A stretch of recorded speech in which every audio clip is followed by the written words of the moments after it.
Après que ma famille a manqué ma remise de diplôme pour des vacances, ils ont exigé 4 800 € pour couvrir la fraude académique de mon frère. Alors je suis allé voir la doyenne et je me suis assuré que sa prestigieuse bourse d'études intégrale soit révoquée et que son avenir. Je suis Catherine, 22 ans, une femme. Je vis seule dans un petit appartement bien rangé près de mon campus universitaire, un endroit qui a été mon sanctuaire au cours des 4 dernières années. Je viens d'obtenir un diplôme en sciences des données et j'ai décroché un excellent travail en tant qu'analyste de données, ce pourquoi j'ai travaillé incroyablement dur. Ma vie consiste à trouver des modèles dans le bruit, à chercher la logique dans le chaos, une compétence que j'allais bientôt devoir appliquer à ma propre famille. On dit que les liens du sang sont plus forts que tout, mais on ne vous dit pas quoi faire quand ce sang semble dilué par des années de négligence. Ma famille a choisi des vacances de ski de luxe plutôt que ma remise de diplôme universitaire, l'étape la plus importante de ma vie jusqu'à présent. Mais la véritable histoire a commencé quand ils sont revenus et ont commencé à m'appeler sans relâche, exigeant que je donne 4 800 € à mon frère pour une raison qui allait détruire son avenir parfait et exposer le cœur pourri des valeurs de ma famille. Avant que cette histoire ne se déroule, j'adorerais échanger avec vous. S'il vous plaît, dites-moi dans les commentaires d'où vous regardez et quelle heure il est dans votre coin du monde. C'est incroyable de voir jusqu'où ces histoires peuvent voyager. Dans ma famille, il y avait 2 rôles assignés dès la naissance et qui n'ont jamais pu être modifiés. Mon jeune frère, Ethan, était l'enfant prodige. J'étais le fantôme. Ce n'était pas un rôle que j'avais choisi, mais un rôle dans lequel on m'avait lentement poussé jusqu'à ce qu'il devienne ma caractéristique principale entre les 4 murs de notre maison familiale. Ethan, qui n'avait que 2 ans de moins que moi, était le fils autour duquel mes parents, Margaret et Richard, gravitaient. Il était charmant, athlétique et étudiait le commerce dans une université prestigieuse. La même dont j'étais sur le point d'être diplômé, bien que vous ne l'auriez jamais su à la façon dont mes parents en parlaient.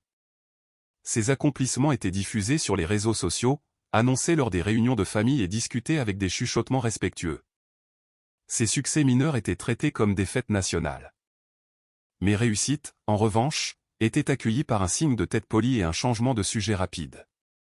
Diplômé du lycée avec les honneurs. C'est bien, ma chérie. Ethan vient d'intégrer l'équipe de football de l'université, obtenant une bourse d'études complète pour l'université, leur faisant économiser des dizaines de milliers d'euros.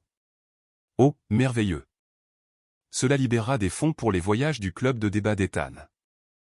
C'était une érosion lente et silencieuse de ma présence. J'ai appris à arrêter de partager mes bonnes nouvelles car la réponse tiède était plus douloureuse que l'absence totale de réponse.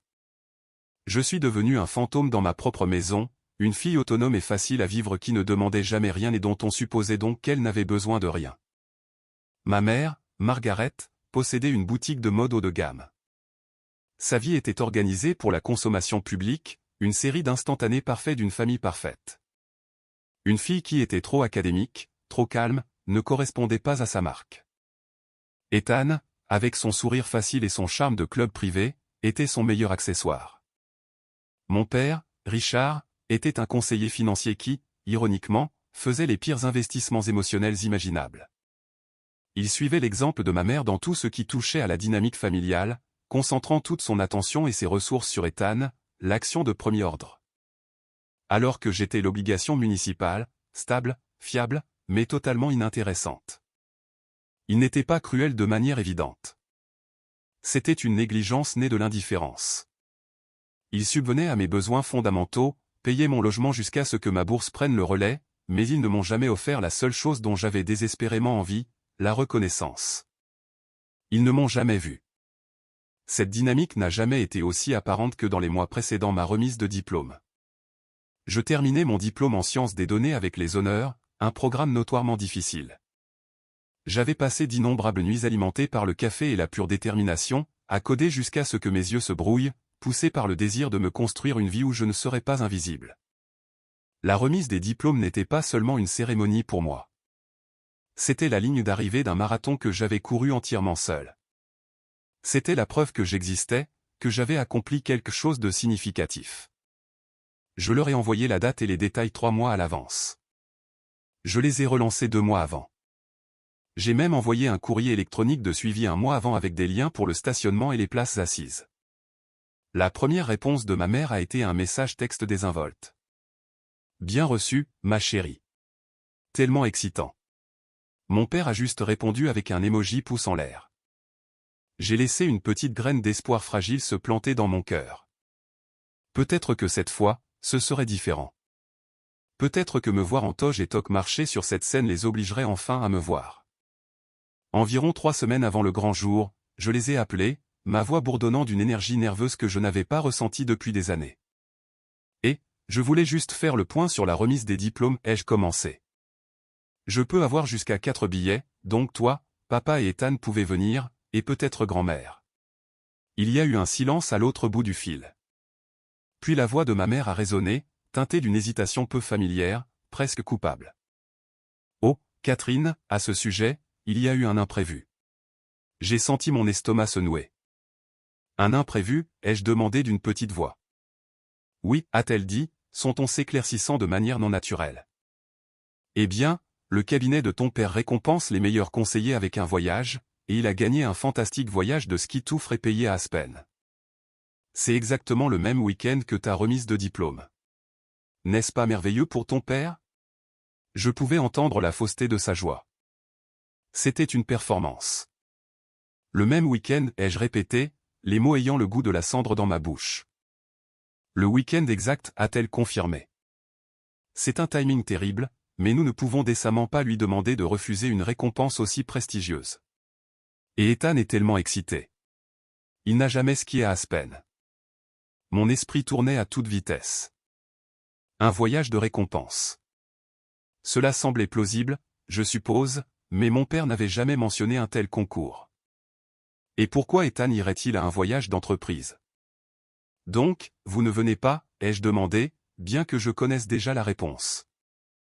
Nous ne pouvons pas, ma chérie. C'est impossible, a-t-elle dit, sa voix dégoulinant d'une fausse compassion. Nous penserons à toi, cependant, et nous ferons un grand dîner pour célébrer quand nous reviendrons. Nous nous rattraperons. Je te le promets. Une promesse de ma mère était comme un chèque fait sur un compte sans provision. Elle ne valait rien. Je n'ai pas argumenté. Je n'ai pas supplié. À quoi bon? Le fantôme n'avait pas de voix. J'ai juste dit, d'accord, je comprends. Mais je ne comprenais pas. Je ne comprenais pas comment une famille pouvait rejeter si facilement un moment aussi monumental, préférant un voyage de ski à la remise de diplôme de leur fille. Ce n'était pas seulement un conflit d'emploi du temps. C'était une déclaration de priorité. C'était la confirmation ultime de ma place dans la hiérarchie familiale, la toute dernière. Après avoir raccroché le téléphone, je me suis assise dans l'obscurité silencieuse de mon appartement, la graine d'espoir dans ma poitrine se flétrissant et mourant, remplacée par une pierre froide et dure de résignation. La seule personne qui semblait s'en soucier était ma meilleure amie Sophia. Quand je lui ai raconté, sa réaction a été immédiate et féroce. Tu te moques de moi, Catherine? Un voyage de ski? C'est l'excuse la plus pathétique et transparente que j'ai jamais entendue. Sophia était étudiante en droit, et son esprit était un piège en acier contre l'injustice. Elle voyait le monde en termes de bien et de mal, et c'était, à ses yeux, une infraction criminelle. Ils sont horribles. Je suis tellement désolé, a-t-elle dit, sa voix s'adoucissant. Mais je serai là. Je serai au premier rang et je crierai plus fort que n'importe qui d'autre quand ils appelleront ton nom. Et juste comme ça, j'avais une personne dans mon camp. À l'époque, je pensais que c'était tout ce dont j'aurais besoin. Je n'avais aucune idée que ce voyage de ski n'était que l'acte d'ouverture d'un drame de tromperie et d'arrogance qui me pousserait à passer de fantôme à vengeresse. Le jour de ma remise de diplôme est arrivé sous un ciel sans nuages et brillant. C'était le genre de journée parfaite et pittoresque qui ressemblait à une blague cruelle. Le monde célébrait, même si ma famille ne le faisait pas.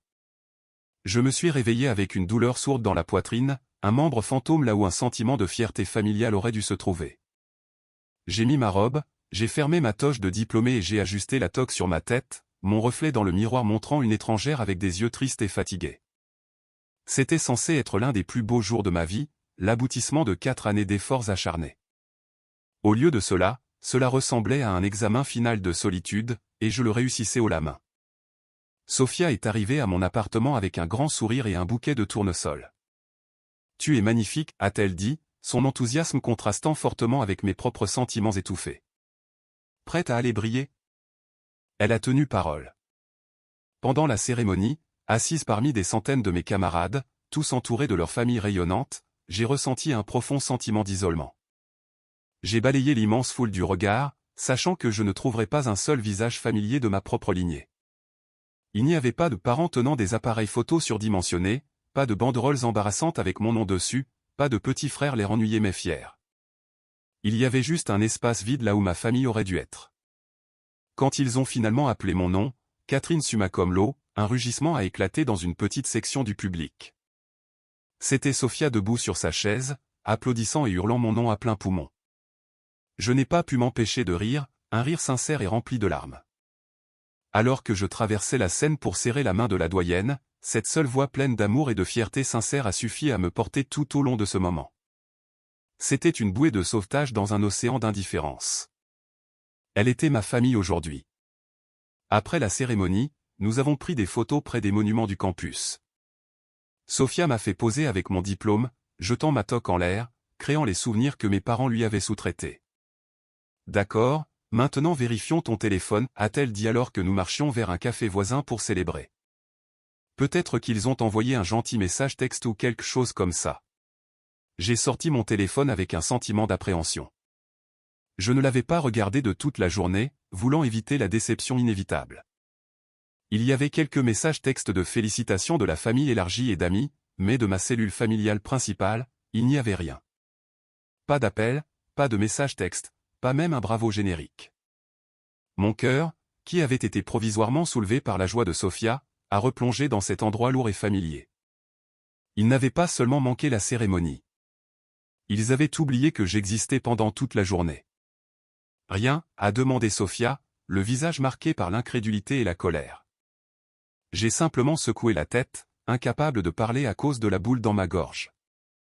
D'accord, c'est fini, a-t-elle déclaré, son indignation d'avocate en formation s'enflammant. Ils ont officiellement franchi la ligne séparant la négligence de la monstruosité. Nous allons avoir le meilleur déjeuner de célébration qui soit, et nous n'allons pas leur accorder une seconde de plus de nos pensées aujourd'hui. Nous avons commandé du champagne et des apéritifs coûteux. Et pendant quelques heures, j'ai réussi à repousser la blessure. Sophia était passée maître dans l'art de la distraction, me racontant des histoires sur ses professeurs de la faculté de droit et me faisant rire jusqu'à en avoir mal aux côtes. Au moment où je suis rentré à mon appartement ce soir-là, j'étais épuisé émotionnellement, mais je m'accrochais à la chaleur de son amitié. J'ai enlevé mes talons et je suis tombé sur mon canapé, le silence de mon appartement amplifiant le vide que je ressentais. Mon téléphone a vibré sur la table basse. Je l'ai regardé et j'ai vu une seule nouvelle notification. Un nouveau message vocal. C'était de mon père. Une vague d'émotions contradictoires m'a envahi. Une lueur d'espoir que cela puisse être des excuses a été rapidement éteinte par la réalité cynique de notre relation. Avec des doigts tremblants, j'ai écouté le message. La première chose que j'ai entendue n'était pas sa voix, mais le bruit du vent et de la musique joyeuse et lointaine. C'était un appel de poche. Il était clairement sur les pistes de ski. Je pouvais entendre le glissement rythmique des skis sur la neige et le bavardage étouffé des gens autour de lui. J'étais sur le point de raccrocher quand j'ai entendu la voix de ma mère d'une clarté surprenante. « Richard, as-tu pensé à appeler Catherine » a-t-elle demandé, d'un ton léger et insouciant.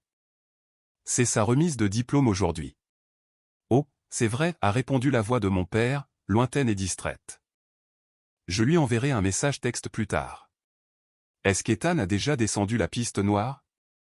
Ma mère a ri, un son qui était brillant et totalement sans tracas. « Il l'a fait.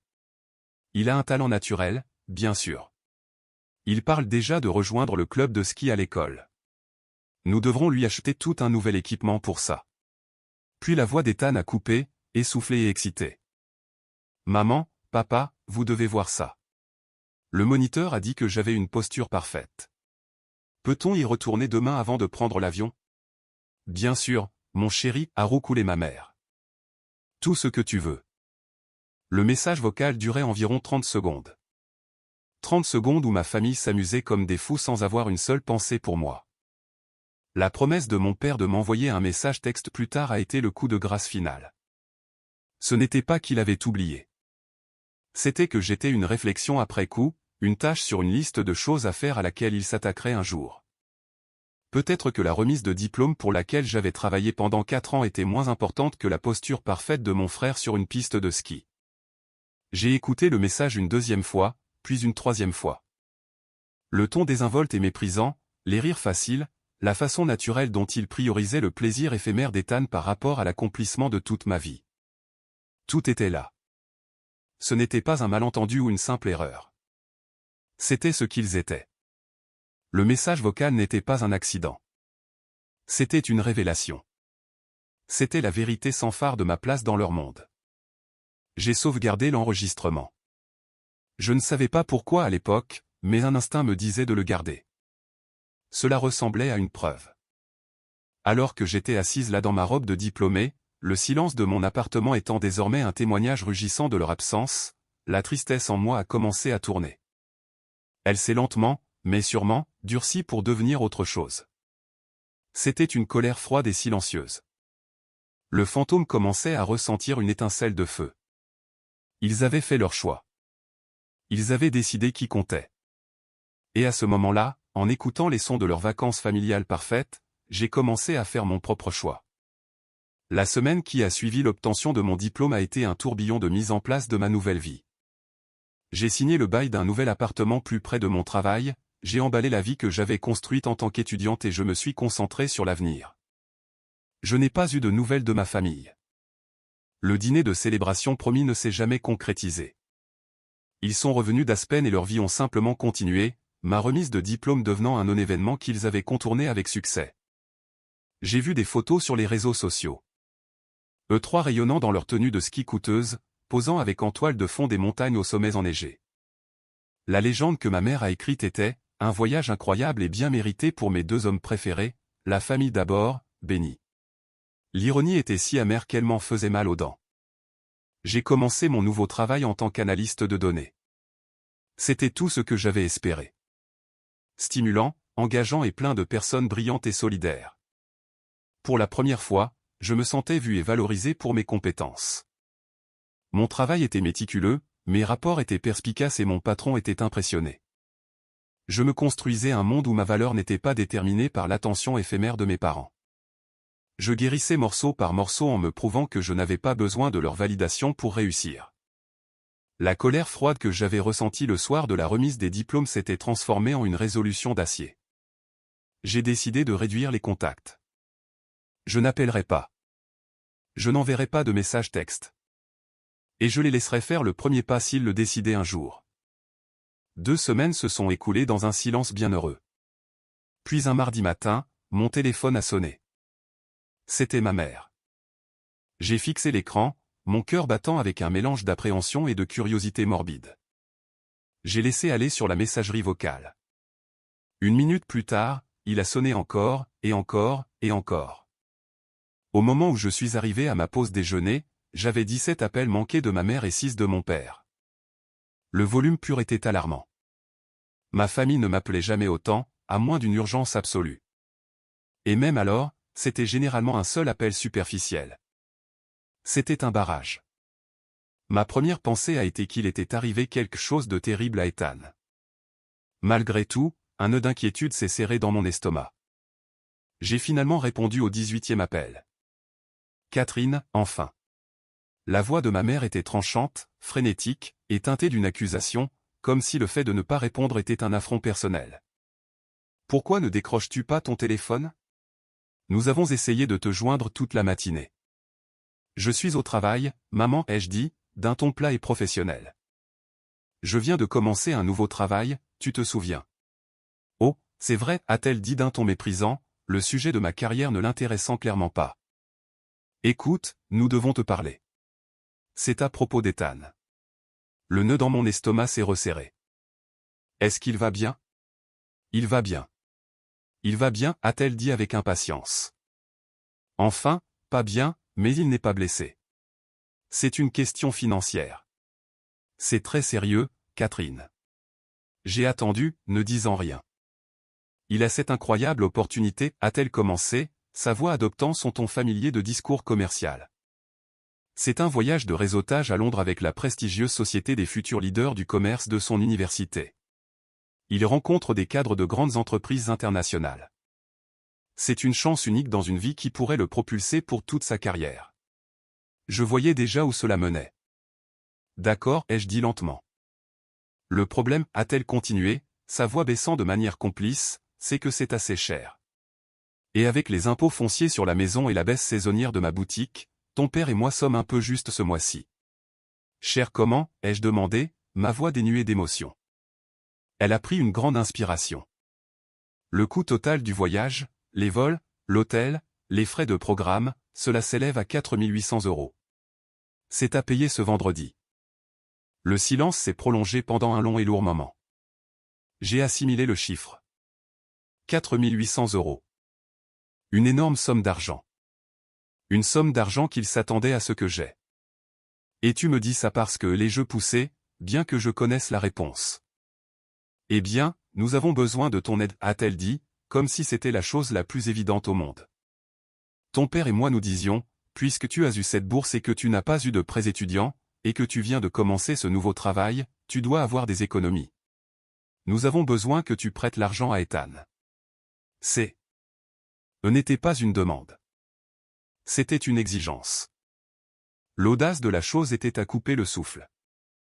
Ils avaient manqué ma remise de diplôme pour des vacances de luxe, m'avaient ignoré pendant des semaines, et leur premier vrai contact était de me demander, à moi, la fille qu'ils négligeaient constamment, de financer les ambitions de leur enfant prodige. Tu veux que je donne 4 800 € à Ethan, ai-je clarifié, voulant l'entendre prononcer les mots à nouveau. Oui, a-t-elle dit, sa voix tendue par l'impatience. C'est pour son avenir, Catherine. C'est ce que font les familles. Nous nous soutenons mutuellement. Il te remboursera, bien sûr. Un jour. Non, ai-je dit. Le mot était calme, mais il a résonné comme un coup de tonnerre dans la conversation. Quoi? Qu'est-ce que tu as dit? A-t-elle bégayé, sincèrement choquée. J'ai dit non, ai-je répété, ma voix plus ferme cette fois. Je ne donnerai pas 4 800 € à Ethan. Ma mère est restée silencieuse un instant, puis son ton est passé de frénétique à furieux.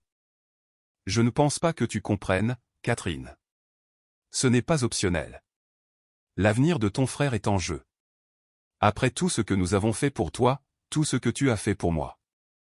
Je l'ai coupé, la résolution d'acier dans ma poitrine fondant pour révéler la colère en fusion en dessous. Vous n'êtes même pas venu à ma remise de diplôme. Vous êtes à l'esquier. Vous n'avez même pas appelé. Maintenant tu appelles pour exiger que je finance son voyage de futur leader. La réponse est non. Comment oses-tu évoquer ça, a-t-elle crié.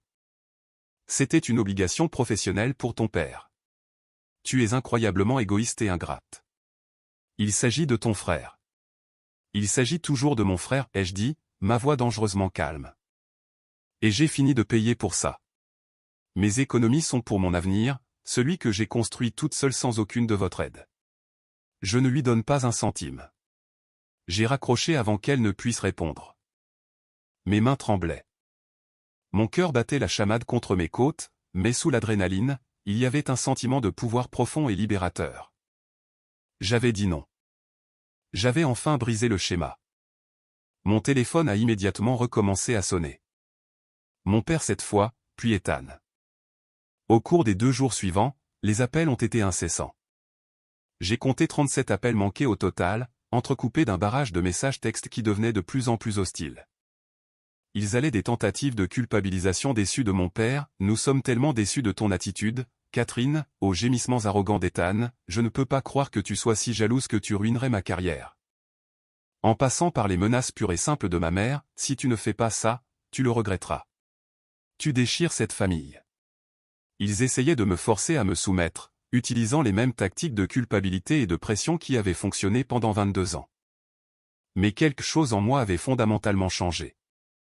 Je n'étais plus le fantôme, acceptant silencieusement mon sort. Ils m'avaient montré ma valeur, et maintenant je leur montrais mes limites. Mais alors que la pression montait, une question a commencé à se former dans mon esprit analytique. Pourquoi était-il si désespéré?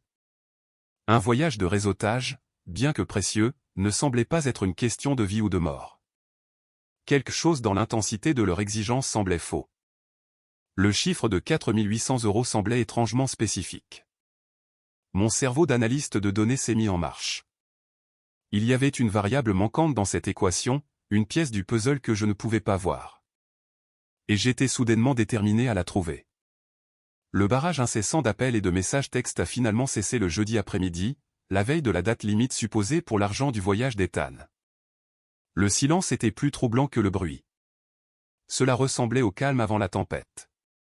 Ma famille n'était pas du genre à abandonner. Ils étaient du genre à se regrouper et à trouver un nouvel angle d'attaque. Ce soudain silence radio signifiait que quelque chose avait changé et mon instinct me disait que ce n'était pas en ma faveur. Ce soir-là, j'ai retrouvé Sophia pour dîner. Mes mains tremblaient encore légèrement à cause de l'assaut émotionnel des dernières 48 heures. Je lui ai exposé toute l'histoire, les 37 appels, la demande de 4 800 € et mon refus inébranlable. « Tant mieux pour toi », a dit Sophia, les yeux brillants de fierté. Sérieusement, Catherine, il fallait du cran.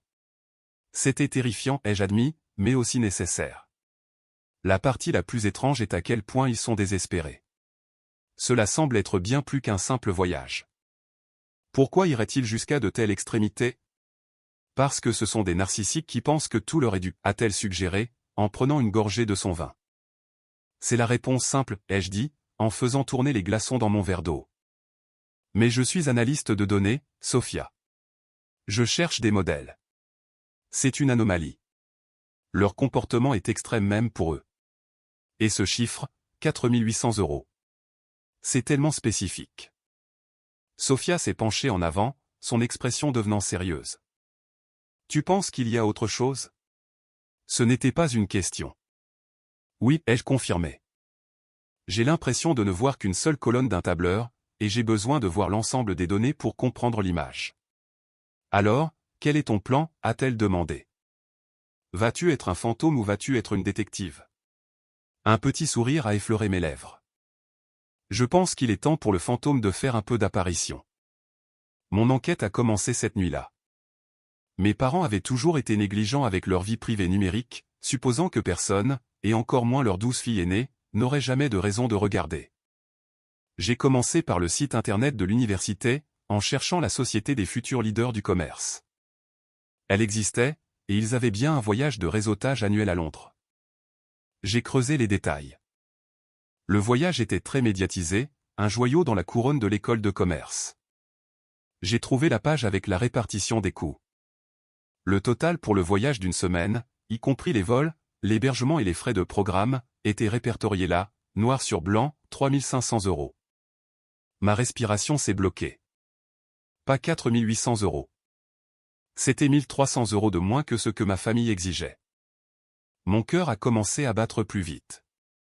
C'était ça. C'était la divergence, la variable manquante que je cherchais. Pourquoi essayait-il de m'extorquer 1 300 € supplémentaires? Où cet argent était-il censé aller? Mon esprit a parcouru les possibilités. Gonflait-il le coût pour payer autre chose? Ethan essayait-il de les arnaquer et il me transmettait l'arnaque?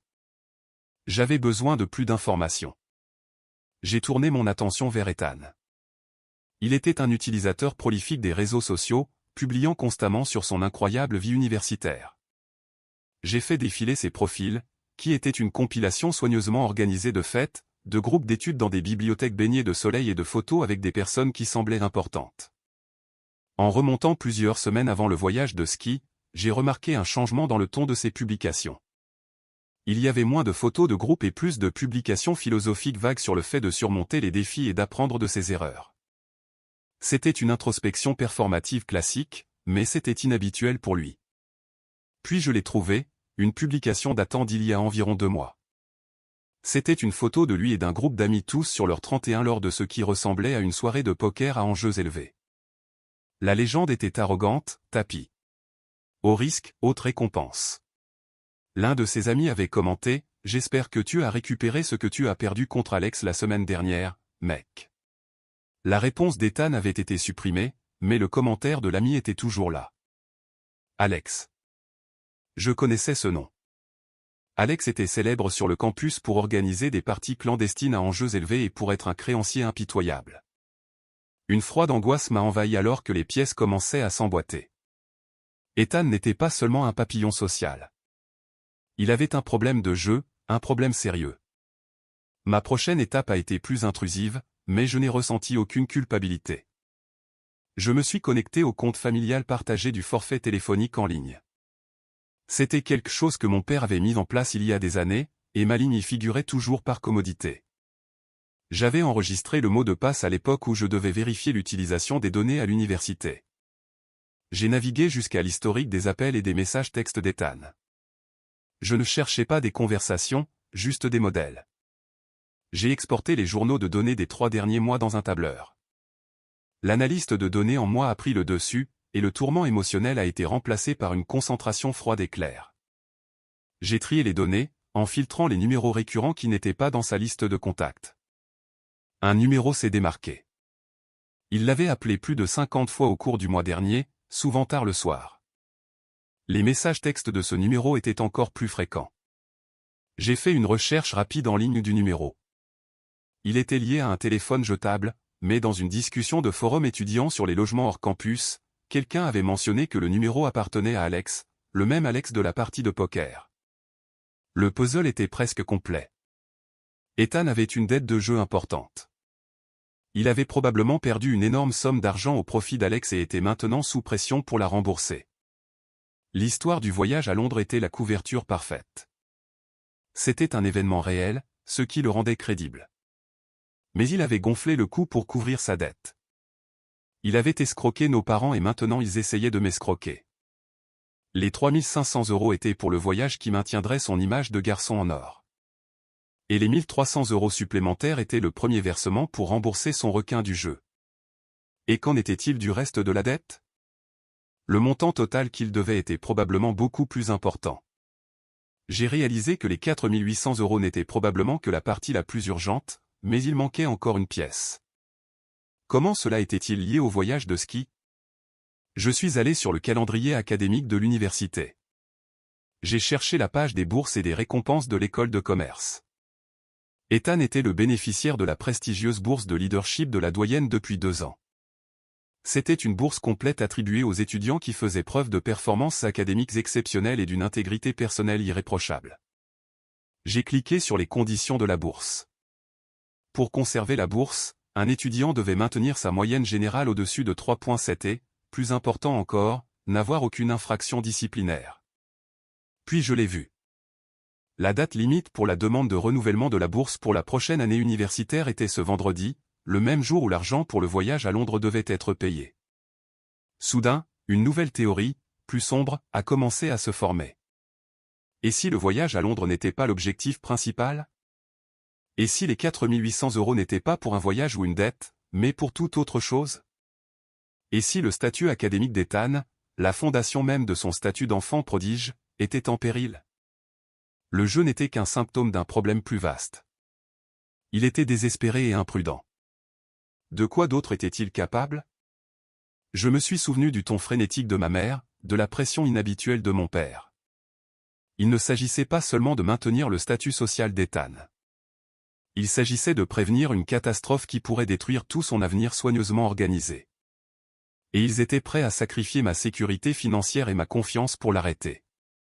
J'ai fermé mon ordinateur portable, l'écran reflétant ma propre expression sombre.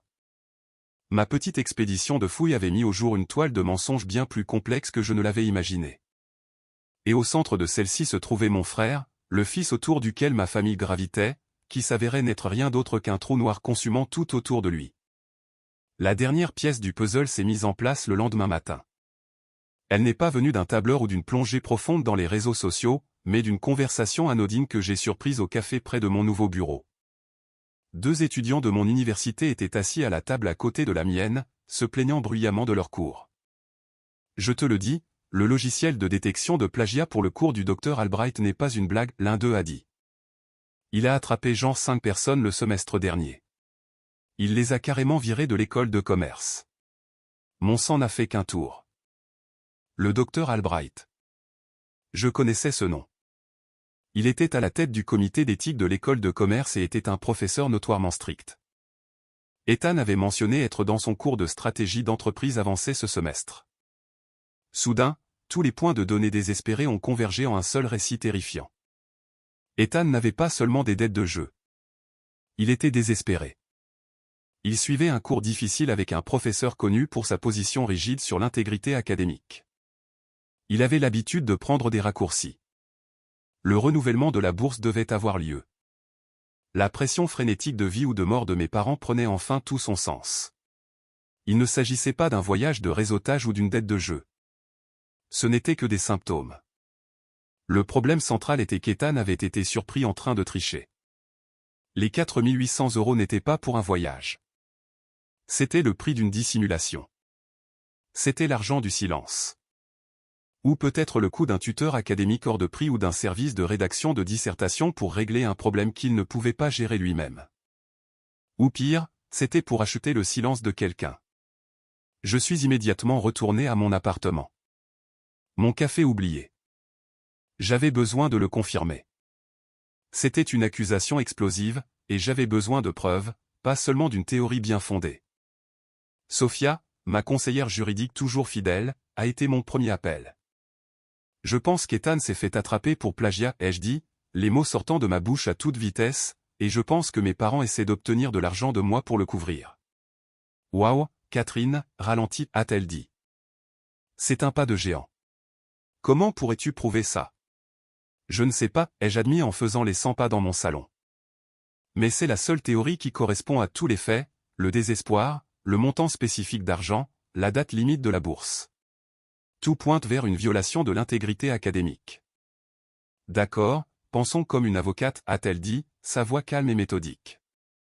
Quel est le but? Veux-tu le dénoncer ou veux-tu juste qu'il te laisse tranquille? Je me suis arrêté de faire les 100 pas. Qu'est-ce que je voulais? Il y a une semaine, je voulais juste qu'on me laisse tranquille. Je voulais construire ma nouvelle vie en paix. Mais maintenant, après les mensonges, la manipulation et le manque de respect flagrant, ce n'était plus suffisant. Il ne s'agissait plus de l'argent. Il s'agissait du principe. Toute ma vie, j'avais travaillé dur, suivi les règles et mérité mon succès avec intégrité. J'avais construit mon avenir sur une base d'honnêteté. À Ethan, en revanche, on avait tout donné. Et quand cela n'avait pas suffi, il avait triché. Et mes parents, au lieu de le tenir responsable, l'encourageaient. Ils étaient prêts à sacrifier ma stabilité financière pour protéger son succès frauduleux. C'était une injustice que je ne pouvais pas ignorer. C'était une pourriture qui allait jusqu'au cœur même de ma famille. Je veux le dénoncer, ai-je dit, ma voix remplie d'une conviction qui m'a surprise moi-même. Je veux qu'il voie qu'il y a des conséquences. Tout son avenir est bâti sur un mensonge. Et ce mensonge est financé par leur négligence à mon égard. Ça doit s'arrêter. Très bien, a dit Sophia. Alors nous avons besoin d'un plan. Une accusation sans preuve irréfutable n'est que de la calomnie. Nous avons besoin de quelque chose de concret. Mon esprit est passé à la vitesse supérieure. Comment prouver la malhonnêteté académique de l'extérieur? Je ne pouvais pas pirater le système de l'université. Je ne pouvais pas confronter ses amis. J'avais besoin d'une approche différente. J'avais besoin d'utiliser leur propre désespoir contre eux. Le plan a commencé à se former, élégant dans sa simplicité. C'était un piège, et j'allais utiliser les 4 800 € comme appât. J'ai passé les heures suivantes à rédiger un courrier électronique. Il était adressé à mes parents et à Ethan. Je l'ai relu une douzaine de fois, en ajustant le langage jusqu'à ce qu'il soit parfait. Cela devait ressembler à une capitulation, mais avec une seule condition non négociable. Cela devait être une condition qu'ils seraient obligés d'accepter s'ils étaient aussi désespérés que je le croyais. Enfin, j'ai cliqué sur Envoyer. Le courrier électronique disait « Objet, concernant votre demande. Maman, papa, Ethan, j'ai beaucoup réfléchi à votre demande au cours des derniers jours. La pression a été immense et j'admets que j'ai mal réagi au début. Je comprends qu'une famille est censée se soutenir mutuellement et c'est clairement très important pour l'avenir d'Ethan. Par conséquent, j'ai décidé de donner à Ethan les 4 800 €.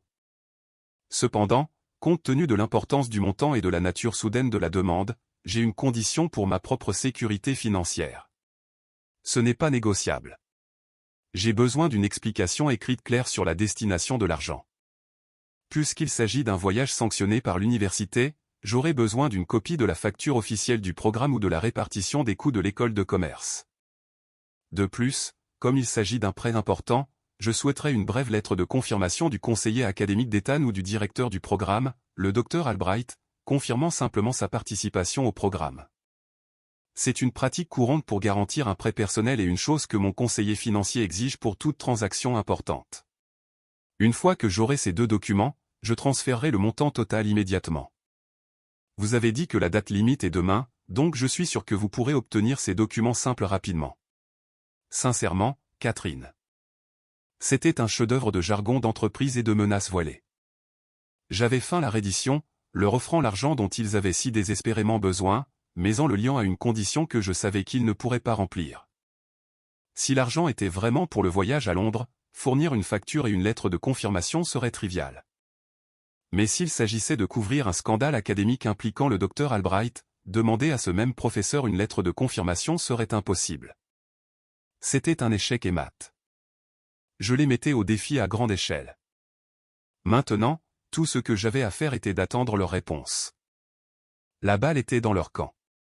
Ils pouvaient soit admettre le mensonge et repartir les mains vides, soit s'entêter et marcher droit dans le piège que j'avais tendu. Connaissant ma famille, je pariais sur la seconde option. Le fantôme ne hantait plus. Elle mettait en place le plateau pour un jeu auquel ils ne savaient même pas qu'ils jouaient.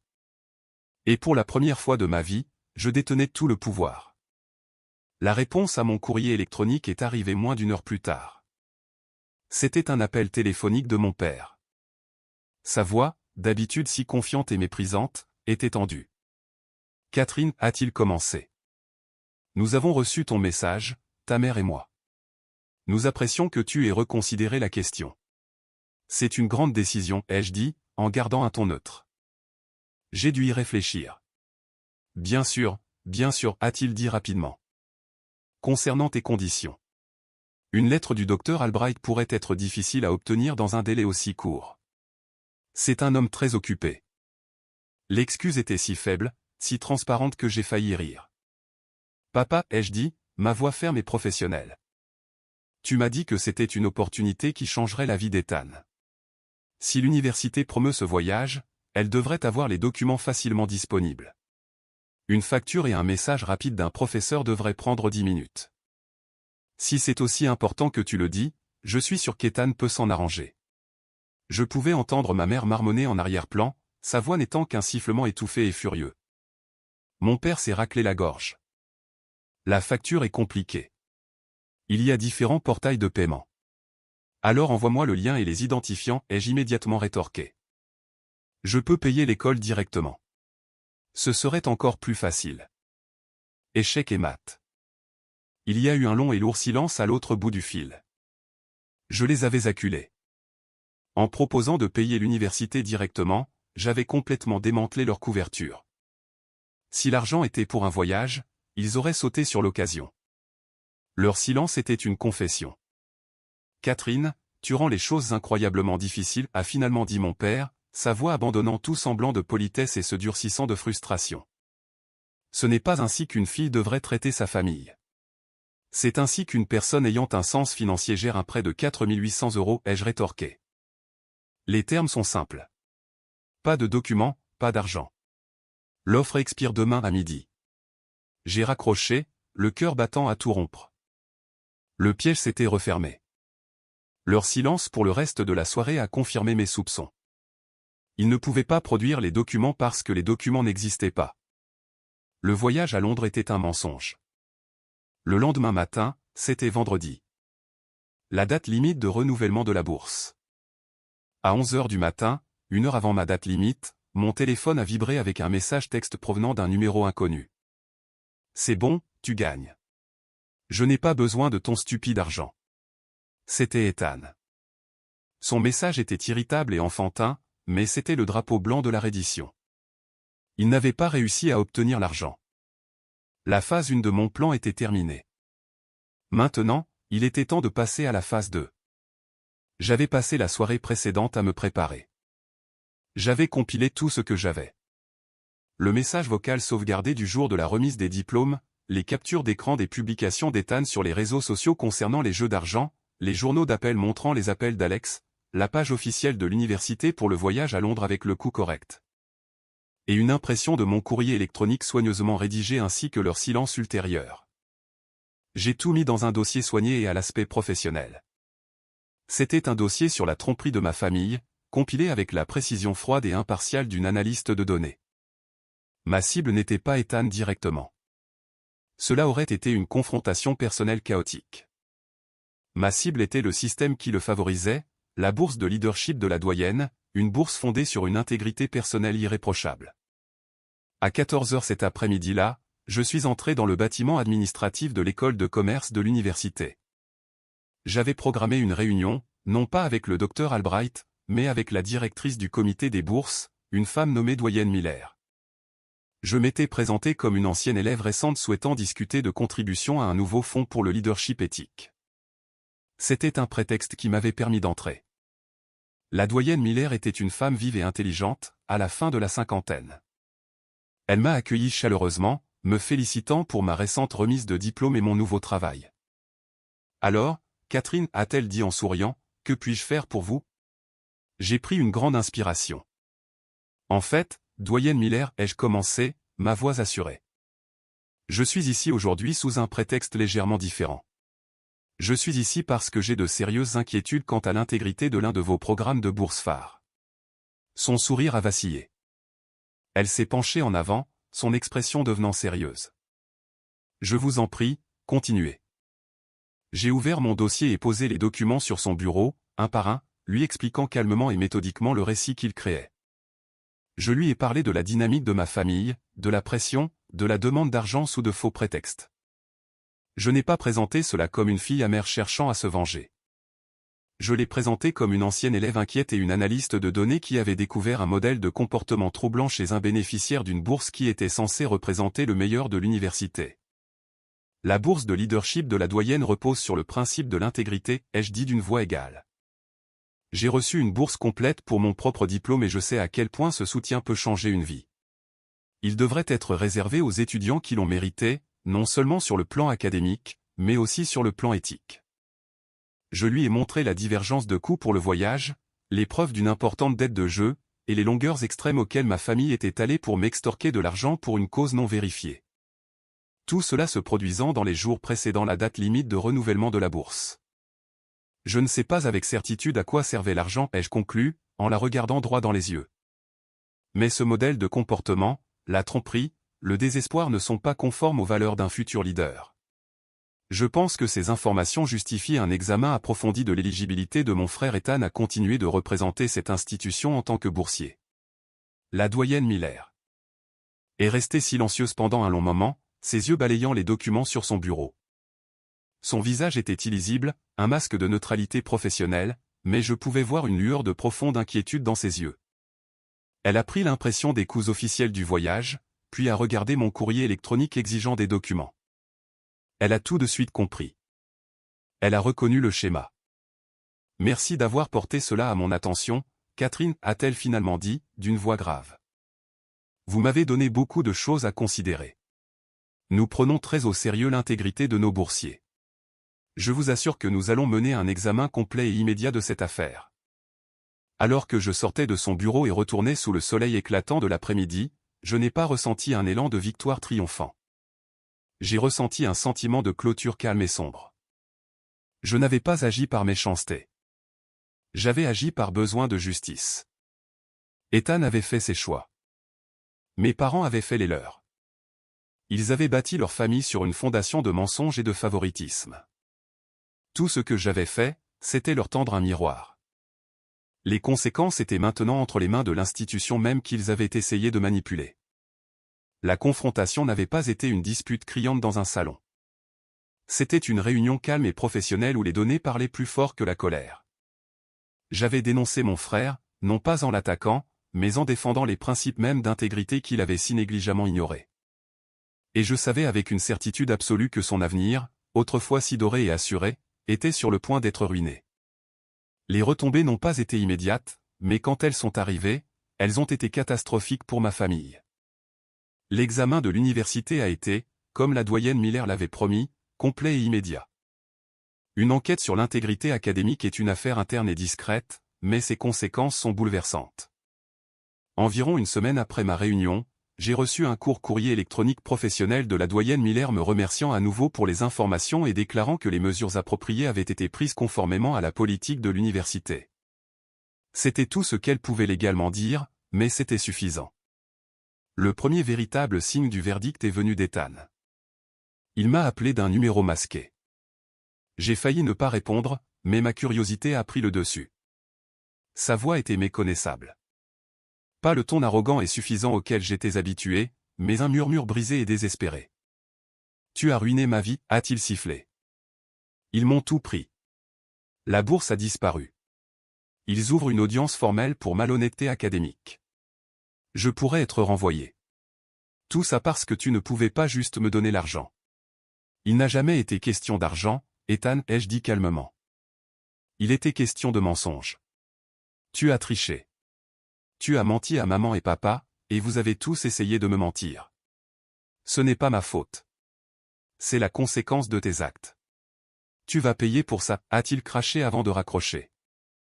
Il n'y avait aucune véritable menace dans sa voix, seulement la rage impuissante d'un garçon qui n'avait jamais fait face à une conséquence auparavant et ne pouvait pas la comprendre. L'appel suivant est venu de ma mère. C'était une tempête de larmes, d'accusations et de gémissements théâtraux. Elle m'a accusé d'être un monstre jaloux et vengeur qui avait détruit l'avenir de son fils par méchanceté. Comment as-tu pu faire ça à ton propre frère? À ta famille, a-t-elle sangloté. Quelle famille? Ai-je demandé, ma voix froide et dénuée de l'émotion qu'elle essayait de provoquer. La famille qui est allée skier pendant ma remise de diplôme. La famille qui m'a ignoré pendant des semaines puis a exigé des milliers d'euros sur la base d'un mensonge. Cette famille a cessé d'exister pour moi il y a longtemps. Mon père n'a jamais appelé. Son silence était, à sa manière, la confession la plus accablante de toutes. En tant que conseiller financier, il comprenait le concept d'un mauvais investissement. Il avait tout misé sur Ethan et son action la plus précieuse venait de s'effondrer à zéro. Il n'y avait plus rien à dire. J'ai appris toute l'histoire par bribes plus tard via les rumeurs familiales. Ethan avait bel et bien été surpris en train de plagier un article majeur dans le cours du docteur Albright. Il avait payé un autre étudiant pour l'écrire à sa place, et l'étudiant avait fait un travail bâclé, déclenchant le logiciel de détection de l'université. Les 4 800 € devaient servir à payer l'étudiant pour qu'il écrive un nouvel article à partir de zéro et pour qu'il se taise. Quand j'ai refusé de fournir les fonds, la tentative désespérée d'Ethan de soumettre un article révisé a échoué, et le processus disciplinaire a commencé. Mes informations avaient simplement accéléré et amplifié l'enquête, la transformant d'une simple affaire de plagiat en une enquête éthique à part entière. Les résultats ont été dévastateurs pour lui. Il a perdu la bourse du doyen immédiatement. L'audience formelle l'a reconnu coupable d'une grave violation de l'intégrité académique.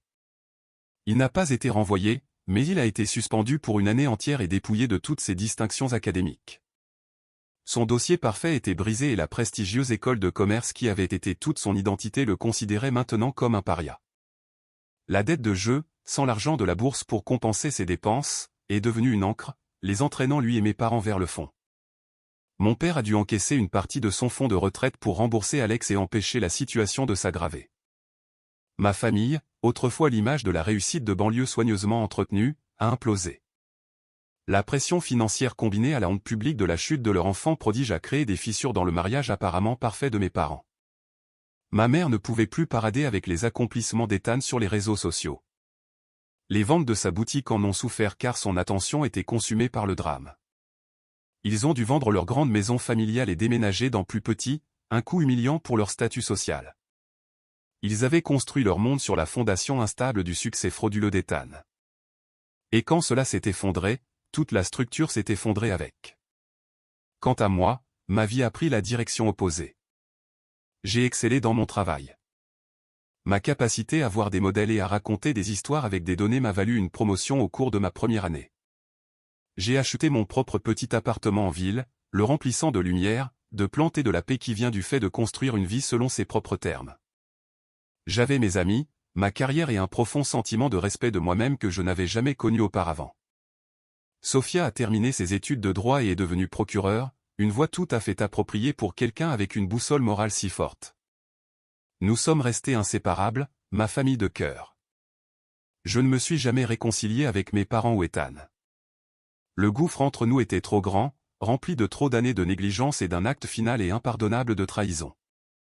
De temps en temps, je recevais un message texte hésitant et culpabilisant de ma mère au moment des fêtes, mais je n'y répondais jamais. Le pardon était une monnaie qu'ils n'avaient pas gagnée. Je ne me suis pas délecté de leur misère. Je n'ai pris aucune joie à leur chute, mais j'ai ressenti un sentiment de justice calme et ferme. Ils avaient récolté ce qu'ils avaient semé. Ma vengeance n'a pas été bruyante ou explosive. Elle a été silencieuse, calculée et absolue. C'était le simple fait de refuser d'être le fantôme dans l'histoire de ma propre vie. J'ai cessé d'être leur structure de soutien invisible et je les ai laissés s'effondrer sous le poids de leurs propres valeurs défaillantes.